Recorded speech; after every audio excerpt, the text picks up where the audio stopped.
आज के मुख्य समाचार। भाजपा नेताओं ने सरकार पर साधा निशाना। विधानसभा सत्र का आज चौथा दिन। विधानसभा में विपक्ष द्वारा किया गया वॉकआउट। एटीएम बदलकर खाते से निकाले 50,000 रुपए। हरोली के एक गांव में हाई वोल्टेज ड्रामा। रामपुर में हाईवे पर भूस्खलन। होली की सजावट से सजे शिमला के बाजार। अब समाचार विस्तार से। पूर्व मुख्यमंत्री नेता प्रतिपक्ष जयराम ठाकुर, प्रदेश अध्यक्ष राजा पिंडल और नैना देवी विधायक रणधीर शर्मा ने सुक्खू सरकार पर जमकर हमला बोला है। उन्होंने सुक्खू सरकार को झूठा बताया है। उन्होंने आरोप लगाया है कि सरकार जनता से किए गए वादों को पूरा करने में नाकाम रही है। भाजपा नेताओं ने प्रेस वार्ता में कहा कि सुक्खू सरकार लगातार झूठे वादे कर रही है। उन्होंने सरकार की नीतियों और कार्यों पर सवाल उठाए हैं और कहा कि जनता की उम्मीदों के विपरीत सरकार अपनी प्राथमिकताओं को लेकर नजरअंदाज कर रही है। जयराम ठाकुर ने आरोप लगाया है कि कांग्रेस सरकार ने चुनावी वादों को पूरा करने के बजाय अपने आंतरिक विवादों में फंसी हुई है। वहीं राजू बिंदल ने कहा कि सुक्खू सरकार ने लोगों के साथ धोखा किया है। रणधीर शर्मा ने भी आरोप लगाया है कि सरकार ने क्षेत्रीय विकास और जनता की भलाई के लिए कोई भी ठोस कदम नहीं उठाया। वर्तमान में प्रदेश की कांग्रेस पार्टी की सरकार जो श्री सुखविंदर सिंह सुक्खू जी के नेतृत्व में चल रही है, हिमाचल प्रदेश के राजनीतिक इतिहास की सबसे नकम्मी सरकार साबित हुई है। लगभग 2.5 वर्ष इस सरकार को होने जा रहे हैं। हिमाचल प्रदेश की जनता त्रस्त है और कांग्रेस सरकार पूरी तरह से मस्त है। जनता को उनके अधिकार, जनता को मिलने वाली उनकी आवश्यकताएं, उनकी प्रतिपूर्ति ना करके केवल और केवल मित्रों की सरकार, मित्रों के लिए सरकार, मित्रों के द्वारा सरकार, ऐसा चरितार्थ वर्तमान सरकार ने किया है। और एक और शब्द प्रयोग किया जा सकता है, झूठ बोलने में पीएचडी अगर किसी सरकार की है तो वो वर्तमान सरकार की है। इस सारी स्थिति में प्रदेश का बेरोजगार वो अपने आप को ठगा महसूस करता है। इन्होंने कहा था हम पहली कैबिनेट में 1 लाख सरकारी नौकरी, पक्की नौकरी, 58 साल की नौकरी, पेंशन वाली नौकरी वो पहली कैबिनेट में देंगे और 5 लाख रोजगार पहली कैबिनेट में देंगे। वो आज ठगा हुआ है। इसी तरह बहनें, इसी तरह किसान, इसी तरह से और सामान्य समाज के लोग ठगे हुए हैं। जब जो विषय लेकर के सत्ता में यह सरकार आई थी, जिन मुद्दों को लेकर के आई थी, उन मुद्दों से पूरी तरह भाग गई है। सरकार की नाकामयाबियों को जनता तक पहुंचाएंगे और सरकार को चेताने के लिए हम ये आंदोलन, ये प्रदर्शन करेंगे। जो हालात बिगड़ते कानून व्यवस्था के हैं, जो लगातार होने वाले विधानसभा के बाहर करेंगे, ऐसा निर्णय पार्टी ने सामूहिक रूप से किया है। इतनी बात मुझे आपके सामने रखनी थी। आज शिमला में विधानसभा सत्र का चौथा दिन है, जिसमें मुख्यमंत्री सुखविंदर सिंह सुक्खू भी शामिल रहे।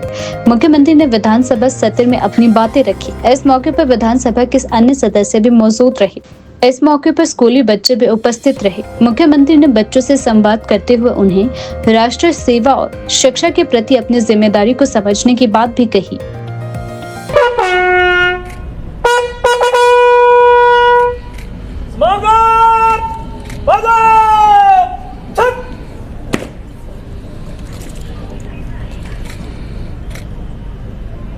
जय श्रीमान।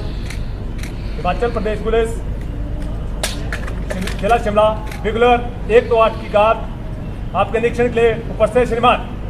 जय श्रीमान।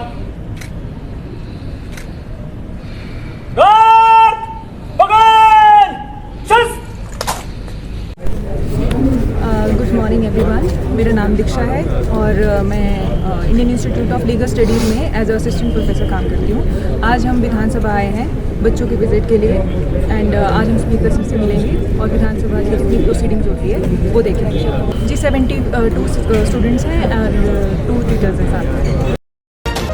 विधानसभा हरोली के तहत एक गांव में एक नाबालिग लड़की ने आत्महत्या की धमकी देते हुए पास की 5 मंजिला इमारत की छत पर चढ़ गई। गनीमत रही कि वहां मौजूद युवाओं ने उसे सुरक्षित नीचे उतार लिया और इस बड़ी दुर्घटना को टाल दिया। जानकारी के अनुसार सुबह करीब 11 बजे लड़की जब गांव में बस से उतरी तो उसी दौरान उसके पिता भी वहां पहुंच गए। दोनों के बीच बातचीत शुरू हुई जो जल्द ही विवाद में बदल गई। आसपास के लोगों के अनुसार गुस्से में आकर लड़की ने अपना मोबाइल दीवार पर फेंक दिया और फिर सीधे पास की 5 मंजिला इमारत की छत पर चढ़ गई। घटना स्थल पर मौजूद कुछ युवाओं ने तुरंत हरकत में आते हुए लड़की को पकड़कर नीचे उतारा और उसे परिजनों के हवाले कर दिया। मौके पर मौजूद स्थानीय लोगों ने तुरंत पुलिस को सूचना दी। इसके बाद पंडोगा पुलिस चौकी से कर्मी मौके पर पहुंचे और लड़की के पिता और अन्य मौजूद लोगों से बातचीत कर यथास्थिति का जायजा लिया। सूत्रों के मुताबिक लड़की एक कॉलेज की छात्रा रही है, लेकिन वह पिछले कुछ माह से कॉलेज नहीं जा रही है। बताया जा रहा है कि उसका किसी मानसिक स्वास्थ्य समस्या के लिए इलाज भी चल रहा है। कॉलेज प्रशासन ने भी पुष्टि की है कि लड़की लंबे समय से कॉलेज से अनुपस्थित है। हिमाचल प्रदेश विधानसभा के बजट सत्र के चौथे दिन विपक्ष ने देहरा के मुद्दे को लेकर जोरदार वॉकआउट किया। विपक्षी नेताओं का आरोप है कि सरकार ने देहरा क्षेत्र की समस्याओं को नजरअंदाज किया है और स्थानीय लोगों की समस्याओं को हल करने के लिए कोई ठोस कदम नहीं उठाया गया है। नेता प्रतिपक्ष जयराम ठाकुर ने मीडिया से बातचीत करते हुए कहा कि सुक्खू सरकार प्रदेश के विभिन्न क्षेत्रों को अनदेखा कर रही है। उन्होंने कहा कि देहरा क्षेत्र में लोगों को मूलभूत सुविधाएं उपलब्ध नहीं हो पा रही है और इस मुद्दे पर सरकार की चुप्पी दिख रही है, वह विकास के प्रति गंभीर नहीं है। उन्होंने यह भी आरोप लगाया है कि सरकार ने अपनी घोषणाओं पर काम नहीं किया है और प्रदेश वासियों के मुद्दों को हल करने में पूरी तरह से विफल रही है। वॉकआउट के बाद धर्मशाला के विधायक सुधीर शर्मा ने मीडिया से रूबरू होते हुए कहा कि सरकार के खिलाफ विपक्ष का यह विरोध जरूरी था क्योंकि वह हमेशा अपनी घोषणाओं को भुला देते हैं। उन्होंने आरोप लगाया है कि मुख्यमंत्री और उनके मंत्री केवल बयानबाजी करते आ रहे हैं, लेकिन देहरा क्षेत्र और अन्य प्रभावित क्षेत्रों के लिए कोई ठोस नीति नहीं बनाई गई।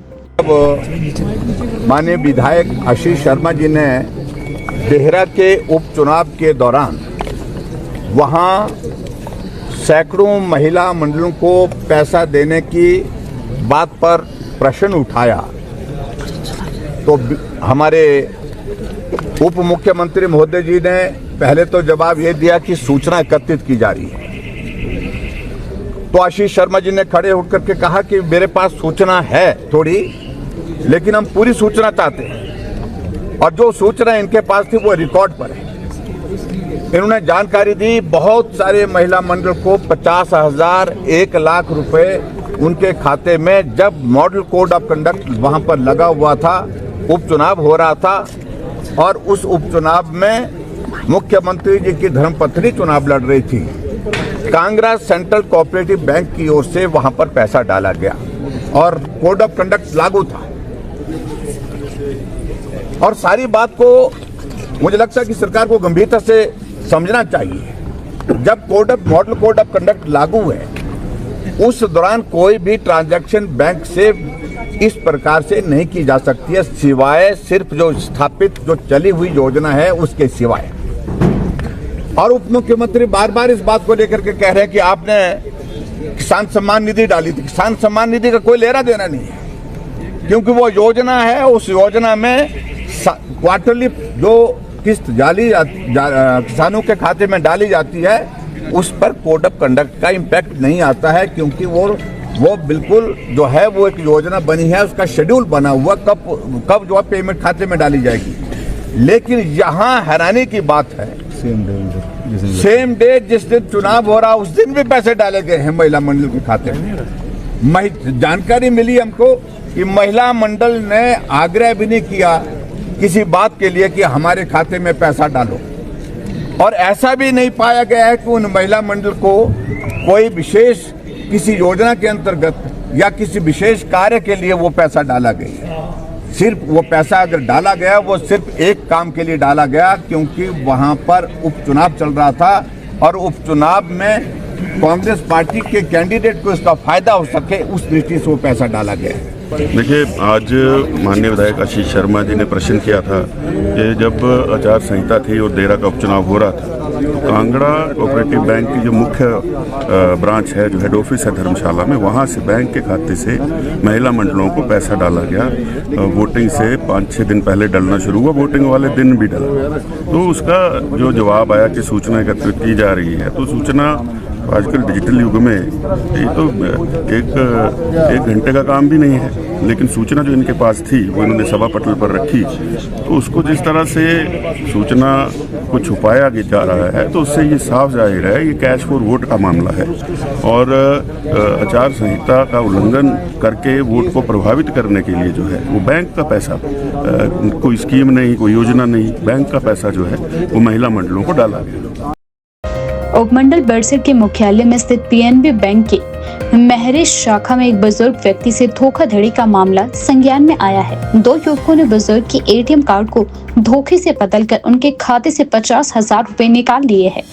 इस घटना के कुछ ही समय बाद पीड़ित बुजुर्ग की अचानक ही मौत भी हो चुकी है और हार्ट अटैक से मौत की आशंका जताई जा रही है। जानकारी के अनुसार समूह निवासी मृतक अशोक कुमार दोपहर को बैंक के एटीएम से पैसे निकालने के लिए गया था। उन्होंने अपने डेबिट कार्ड से पैसे निकालने की कोशिश करी, लेकिन बार बार प्रयास करने के बावजूद पैसे नहीं निकले। इसके बाद उन्होंने एटीएम के बाहर खड़े 2 युवकों से मदद ली।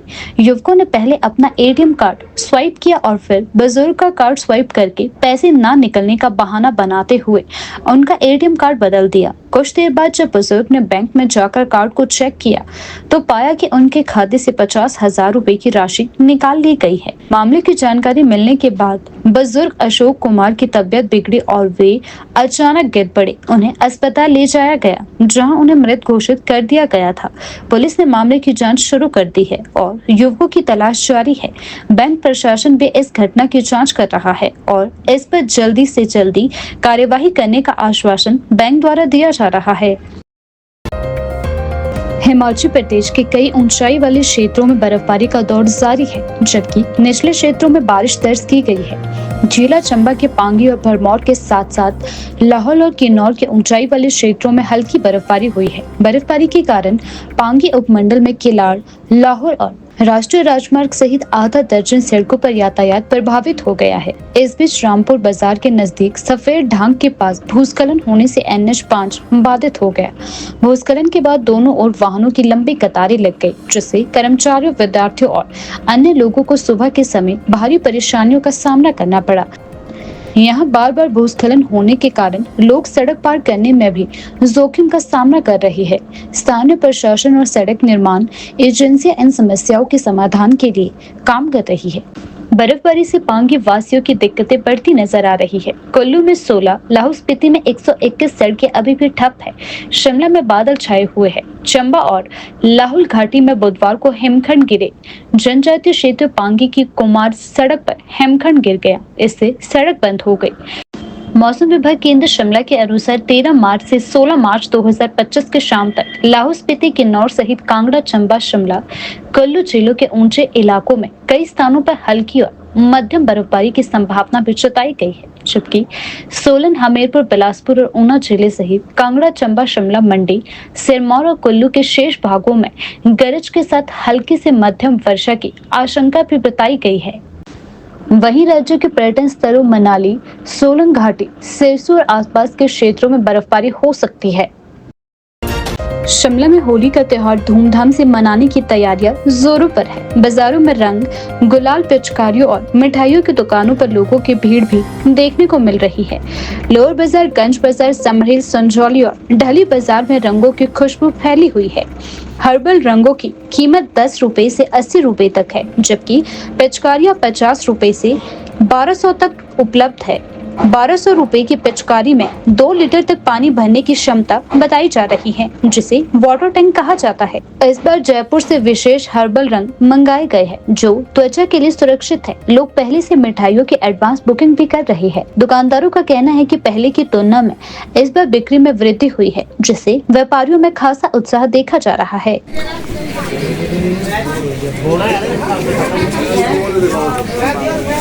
क्या हाल चाल? जो भी होता है